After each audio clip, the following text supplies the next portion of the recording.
नमस्कार दोस्तों, स्वागत है आपका अपने YouTube चैनल मेरे साथ देश की बात के अंदर। साथियों, जो पीओके है पाकिस्तान ऑक्युपाइड कश्मीर, ये शुरू से भारत का एक हिस्सा रहा है, लेकिन जबरन पाकिस्तान ने इसके ऊपर अपना कब्जा कर रखा है। और हमेशा बात चलती है कि पीओके को भारत के अंदर मिला लेना चाहिए, लेकिन कुछ दुविधाएं सभी के मन में रहती है कि अगर इसको मिलाया गया भारत के अंदर, तो जो इसके लोग हैं उनकी नागरिकता का क्या होगा, वो कैसे इस देश के नागरिक बन पाएंगे। आज उसी बारे में चर्चा करेंगे।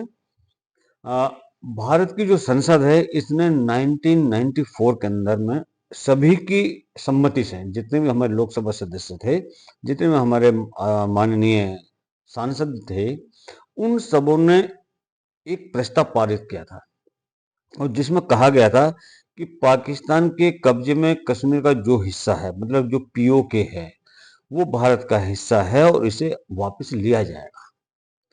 अब बात यह थी कि पीओके के जो लोग हैं, जो पाकिस्तान ऑक्युपाइड कश्मीर के जो लोग हैं, जो वहां पर रहते हैं, वो इस देश के, मतलब भारत के नागरिक किस तरह से बनेंगे।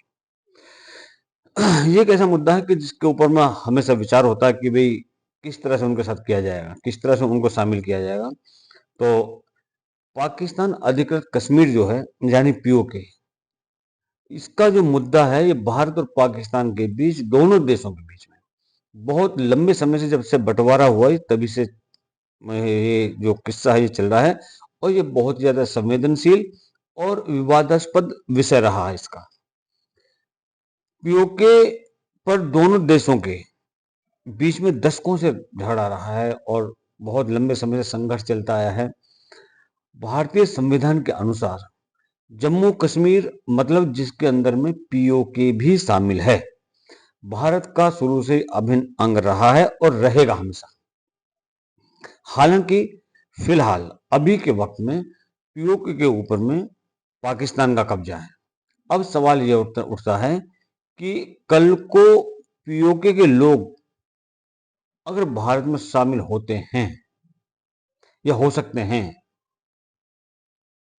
तो इसका जवाब क्या होगा। अगर इसका जवाब है हाँ, तो इसके लिए भारतीय कानून क्या कहता है, हमारा जो कानून है हमारे देश को, वो क्या कहता है कि अगर वो शामिल होते हैं तो किस तरह से। अब इसको संवैधानिक रूप से हमें समझना चाहिए। इसके लिए भारतीय संविधान का अनुच्छेद 1 के अनुसार भारत एक संघ है जिसमें राज्यों और केंद्र शासित प्रदेशों के बारे में बताया गया है, डिटेल में दिया गया है उसके अंदर में। जम्मू और कश्मीर भारतीय संघ का शुरू से ही अभिन्न हिस्सा है, और भारतीय संसद ने इस बारे में अपनी स्थिति कई बार बिल्कुल स्पष्ट की है। अब इसे इस तरह समझना चाहिए कि भारत सरकार और भारतीय संविधान, इन दोनों की दृष्टि में पूरा जम्मू और कश्मीर, जिसमें पीओके पाकिस्तान ऑक्युपाइड कश्मीर भी शामिल है, ये भारत का हिस्सा है। इसलिए जब भी पीओके पर भारत का नियंत्रण होगा, जब कभी भी, जब भी इसको गवर्नमेंट ऑफ इंडिया अपने कंट्रोल में लेगी, तो पीओके के लोग अपने आप ही इस देश के नागरिक ऑटोमेटिकली बन जाएंगे।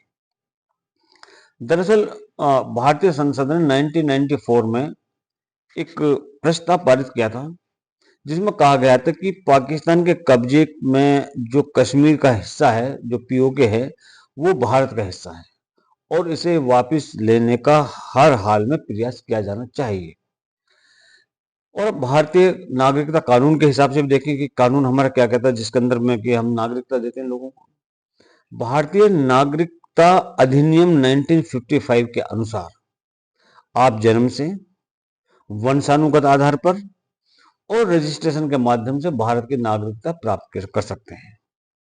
भारतीय संविधान के मुताबिक पीओके के लोग पहले से ही भारत के नागरिक माने जाते हैं, क्योंकि भारतीय संविधान जम्मू और कश्मीर, जिसमें पीओके भी शामिल है, को राज्य के सभी निवासियों को भारत का नागरिक मानता है।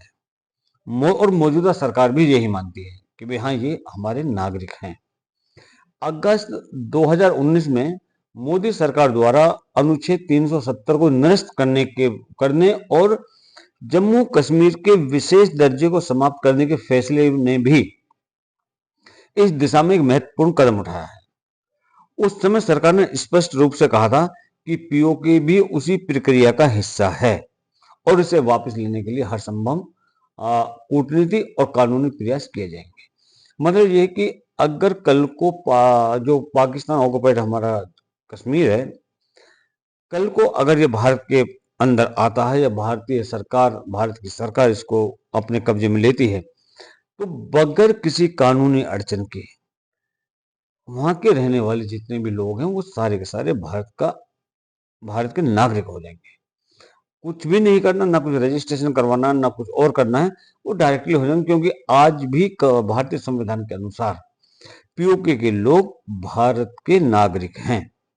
ये एक छोटा सा वीडियो था, ये जानकारी थी छोटी सी, क्योंकि काफी लोगों के दिमाग में सवाल रहता है कि अगर कल को पीओके भारत के अंदर आ जाता है तो फिर वहां के जो लोग हैं उनको भारत की नागरिकता किस तरह से दी जाएगी। क्योंकि नागरिकता देना बड़े दूरदर्शी कार्य होता है, जिसमें बहुत लंबे चौड़े विचार किए जाते हैं कि भाई अगर हम इनको नागरिकता देंगे तो क्या होगा, कैसे दी जाए, किस बेस पर दी जाए, किस बिना पर दी जाए।